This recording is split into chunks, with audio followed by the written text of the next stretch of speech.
আমার কৃষক বন্ধুরা, ভাইয়েরা, বোনেরা, আমি প্রথমেই আপনাদের সবাইকে ধন্যবাদ জানাবো। প্রথমত এখানকার মানুষজনকে, যারা কৃষক সভা সম্মেলনকে সফল করার জন্য সাহায্যের হাত বাড়িয়ে দিয়েছেন। প্রচন্ড বৃষ্টি, দুর্যোগ, গতকাল থেকে আমি বারবার বলছিলাম যেতে হবে, মিটিং হবে। উদ্যোক্তারা বললেন, কর্ণধার বললেন না আসতে হবে, রিসেপশন কমিটি বললো আসতে হবে, কথা দিয়েছি লোকজনকে। এখন বিহারে বিধানসভা নির্বাচন, আর আমাকে বিহারে যেতে হবে প্রচারে। কালকে সকাল থেকে বিহারে প্রচারে চলে যাব। তাদেরকে অনেকদিন পরে এই চাঁচল মালতীপুর এলাকায় আমার আসা হলো। এমনি মালদাতে আসি।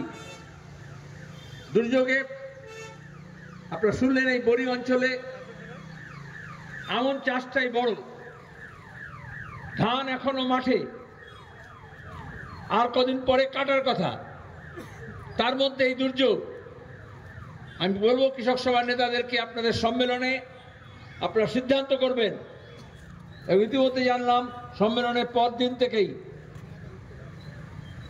কৃষি দপ্তর, বিডিও অফিস, এসডি অফিস, জেলা শাসকের অফিস, আপনাদের যেতে হবে। সব কৃষকের ফসলের দাম এবং ক্ষতিপূরণ দিতে হবে। কেন এত দুর্যোগ?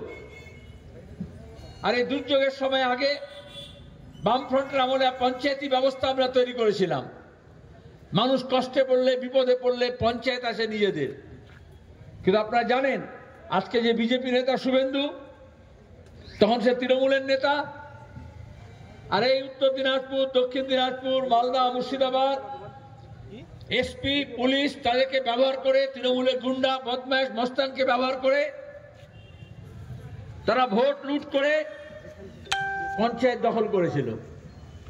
আজকে সে পঞ্চায়েত আর মানুষের নেই। এখন আবার তারা বিজেপি হয়ে বলছে যে তৃণমূলকে শায়েস্তা করবে। একজন লুটেরা কখনো আরেকজন লুটেরাকে শায়েস্তা করতে পারে না। লুটের রাজত্ব চলছে। দিল্লিতে মোদির লুট আর রাজ্যে দিদির লুট।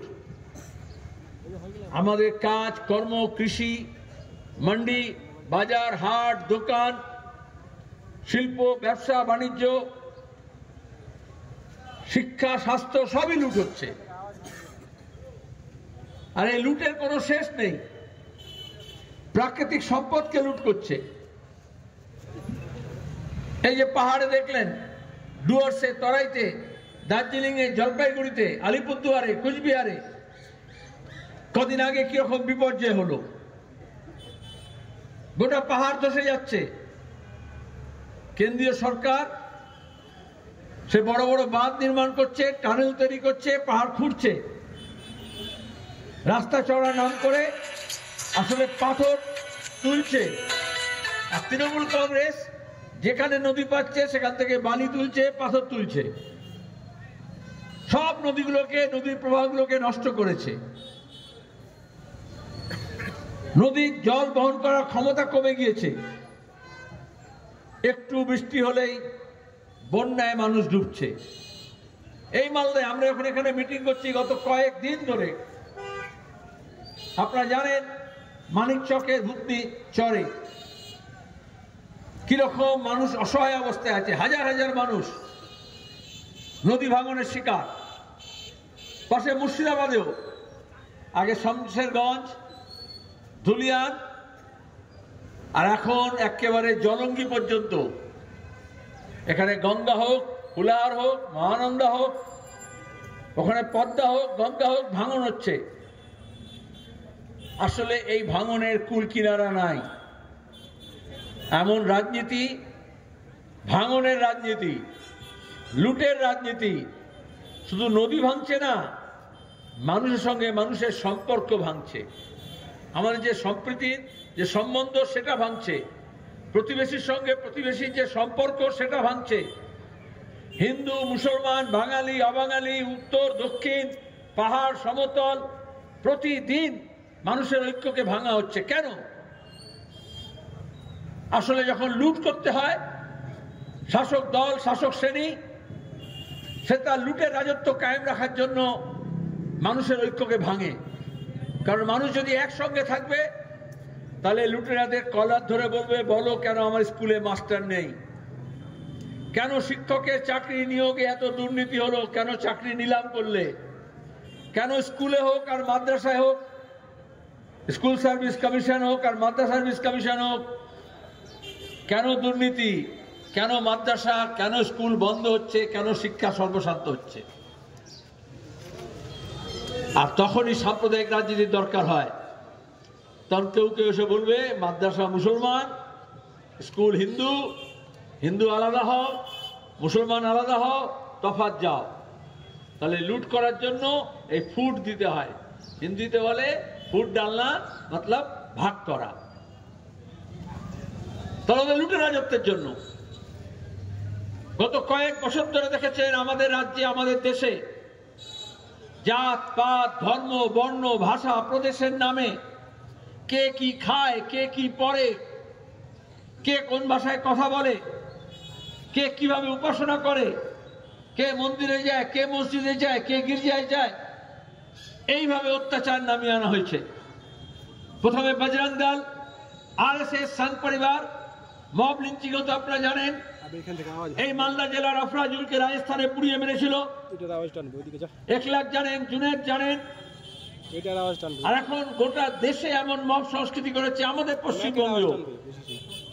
কদিন আগে ফারাক্কায় দেখেছেন বাসের কন্ডাক্টর ধর্মের নামে টানাটানি করে তারপর হামলা হয়েছে। কলকাতায়, উত্তর 24 পরগনায়, দক্ষিণ 24 পরগনায় ট্রেনে কার দাঁড়িয়ে আছে, কার লুঙ্গি আছে, সেই নিয়ে হামলা হচ্ছে। অনেকে মনে করতেন এগুলো উত্তর ভারতে হয়, ইউপিতে হয়, রাজস্থানে হয়, মধ্যপ্রদেশে হয়, কিন্তু আজকে দাঁড়িয়ে সেই রাজনীতি আমাদের রাজ্যেও নিয়ে আসা হয়েছে। কে নিয়ে এলো? আজকে যিনি মুখ্যমন্ত্রী মমতা ব্যানার্জি, মুসলমানদের সামনে মাথায় হেজাব লাগিয়ে একটু সিদ্দিকুল্লাহ চৌধুরী, একটু আরেকজন করে ইমাম বরকতি, তাকে নিয়ে একটু ইনশাআল্লাহ, মাশাআল্লাহ, সুবহানাল্লাহ করে মুসলমানদের ধোঁকা দিয়েছেন। বলেছেন 10,000 মাদ্রাসা করে দেবো। বলেননি?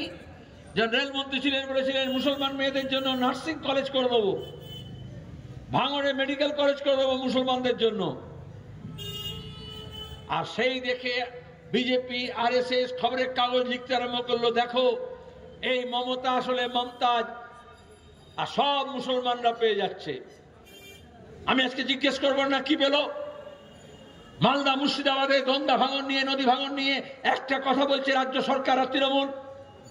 বামফ্রন্টের আমলে যখন নদী ভাঙন হয়েছে, বিধানসভা থেকে লোকসভা, রাজ্যসভায় আমরা হইচই করেছি, কেন্দ্র সরকারকে বাধ্য করেছি, বাসস্থান করে দেওয়া হয়েছে এই মালদার বৈষ্ণবনগরে, এখনো তার সাক্ষী আছে। আর এখন গত 15 বছর ধরে নদী যখন ভাঙছে তখন বালির বাঁধ করছে, ওইটা নিয়েও দুর্নীতি করছে, সেচ দপ্তরের দুর্নীতি। আর আপনারা শুনলেন কৌশিকের কাছে সেচ দপ্তরের বাংলো, জমি তৃণমূলের নেতা নিজের নামে করছে। এই লুটের খাই আমাদের স্কুলগুলো বন্ধ হচ্ছে। সেদিন গদাই চড়ে, এখন যখন আমরা বন্যার ত্রাণে নেমেছি, পাহাড়ে হোক, জলপাইগুড়িতে হোক, আলিপুরদুয়ারে, কুচবিহারে হোক, মালদা, মুর্শিদাবাদে হোক, আমাদের কমরেড বাবু সে ওখানে মানিকচকে মানুষকে নিয়ে দাবি লড়াই করছে, ত্রাণ করছে। আমাকে বললে একজনের সঙ্গে গদাই চড়ে কথা বলুন। আনলাম, বলুন। সাধারণত ফোন আসছে, কোথাও বলছে কম্বল চাই, কোথাও বলছে থালা বাসন চাই, কোথাও রান্না করা খাবার চাই, কোথাও বলছে খাবার দরকার নেই, শাড়ি পাঠালে হবে, শাল পাঠালে হবে। সে মানুষটি বলছে এখন খাবার দেওয়ার দরকার নেই, সে তো আমরা না খেয়েও চালিয়েছি, কিন্তু আমাদের স্কুলে কোনো মাস্টার নেই। গত কয়েক মাস ধরে আমাদের ছেলেগুলোরা পড়াশোনা করতে পারছে না, আপনি একটা মাস্টার দেন। এরকম পাড়ায় পাড়ায়, এলাকা এলাকাও হয়েছে। আগে মোদি, বিজেপি গোটা দেশে এটা করেছে, হাজার হাজার স্কুল বন্ধ করেছে, আর এখন মমতা তাই করছেন। শিক্ষক নিয়োগে দুর্নীতি করে মাদ্রাসা বন্ধ হচ্ছে, স্কুল বন্ধ হচ্ছে। যেখানে 10 বছর 15 বছর কোন স্কুল সার্ভিস কমিশনের পরীক্ষা নেই, রেজাল্ট নেই, যেখানে টেস্ট পাস করে ছেলেমেয়েরা ঘুরে বেড়াচ্ছে। আর যদি 10 বছর 15 বছর যদি মাস্টার না থাকে, তাহলে 10-15 বছর পরে সেই স্কুলে ছাত্র যাবে না, তাহলে প্রাইভেট স্কুল হবে। যাদের মোটা টাকা আছে তারা টাকা দেবে, টাই পরে ছেলেমেয়েরা যাবে, পড়াশোনা যাই হোক। যাদের আছে পয়সা তারা এলেমদার হবে, আর যাদের পয়সা নেই, কৃষকের ঘরের ছেলেমেয়েরা, ক্ষেত মজুরের ঘরের ছেলেমেয়েরা, নিম্নবিত্ত পরিবারের গরিব ঘরের ছেলেমেয়েরা, তারা কোথায় যাবে? আরে সে তো আগে হতো, যার অনেক টাকা আছে সে কানাডায়, সে লন্ডনে, সে অস্ট্রেলিয়ায়, আমেরিকায় পাঠিয়ে শিক্ষিত করতে পারে। কিন্তু সরকারি ব্যবস্থা যদি না থাকে, এই আমার মতো লোকজন পড়াশোনা শিক্ষিত হতে পারতো না। যদি স্কুল থেকে বিশ্ববিদ্যালয় পর্যন্ত সরকারি ব্যবস্থায় না থাকতো, আজকে মোদী আর মমতা মিলে, বিজেপি তৃণমূল মিলে, আসলে দক্ষিণপন্থীরা এটাই করে, তারা শিক্ষাকে ধ্বংস করছে। কারণ পড়ালেখা জেনে গেলে তো প্রশ্ন করবে যে কেন আমি বেকার, কেন কাজ পাচ্ছি না, কেন আমার ঘরের টাকা লুট হচ্ছে, কেন 100 দিনের কাজের টাকা নেই, কেন 100 দিনের কাজ বন্ধ হচ্ছে, কেন আমার রাস্তাঘাট ভাঙাচোরা আছে, কেন আমার নদী ভাঙন হচ্ছে, কেন এখানে কলকারখানা হচ্ছে না, কেন অন্য রাজ্যে গিয়ে পরিযায়ী শ্রমিক হতে হচ্ছে, কেন আমার ছেলে মেয়ে ক্লাস 7 8 পড়েছে স্কুল ছেড়ে দিচ্ছে। তো সেই জন্য এমন ব্যবস্থা করেছে। আর এই জন্যই সবাই এক কাট্টা হয়ে বলেছিল লাল হটাও দেশ বাঁচাও, বলেছিল না? সব শিয়ালেরা একরা হয়েছিল, লাল হটেছে কিন্তু দেশ বাঁচেনি। তাই যদি আজকে দেশকে বাঁচাতে হয়, তাহলে আবার লাল ঝান্ডাকে মজবুত করতে হবে। এই কৃষক সভার সম্মেলন সেই উদ্দেশ্যে করা। এই মালদায়, এই উত্তরবঙ্গে, এই পশ্চিমবঙ্গে কৃষক সভার একটা দীর্ঘ ইতিহাস আছে। স্বাধীনতা আন্দোলনের সময় থেকে কৃষকদের সংগঠিত করা হয়েছে, জমিদার জমিদারের বিরুদ্ধে লড়াই হয়েছে, পুলিশের বিরুদ্ধে লড়াই হয়েছে, ব্রিটিশ সরকারের বিরুদ্ধে লড়াই হয়েছে, স্বাধীন দেশে কংগ্রেস সরকারের বিরুদ্ধে লড়াই হয়েছে। তারপরে যুক্তফ্রন্ট বামফ্রন্ট সরকার তৈরি হয়েছে। এই কৃষক সভার ঝান্ডা নিয়ে, লাল ঝান্ডা নিয়ে আমরা বলেছিলাম লাঙ্গল যার জমি তার। তারপরে ভূমি সংস্কার, তারপরে অপারেশন বর্গা, তারপরে ভাগ চাষীদের লড়াই। আর তবে বামফ্রন্ট সরকার যখন এলো, আমরা যোদ্ধার জমিদারদের হাত থেকে জমি নিয়ে গরিব কৃষকদেরকে জমি দেওয়া হলো। যার জমি ছিল না সে জমি পেল। পায়ের তলায় যখন মাটি খুঁজে পায়, তখন শুধু চাষবাস বেশি হয় তা নয়, সেচের ব্যবস্থা করে 1 ফসলি জমিকে 2 ফসলি 3 ফসলি করা হলো। তারপরে লড়াই চলছে। আমরা চাই ফসলের দাম। গোটা দেশের কৃষক সংগঠনগুলো কৃষক সভার নেতৃত্বে এক কাট্টা ওই করোনার সময় প্রচন্ড শীতে বর্ষায় দিনের পর দিন দিল্লি রাজপথে লড়েছে। আর তারপরে বলেছে আমার ফসলের দাম দিতে হবে।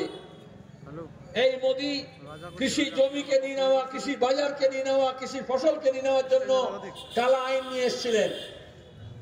ডিজেলের যেমন দাম বেড়েছে, বিদ্যুতের দাম বেড়েছে, বীজের দাম বেড়েছে, সারের দাম বেড়েছে।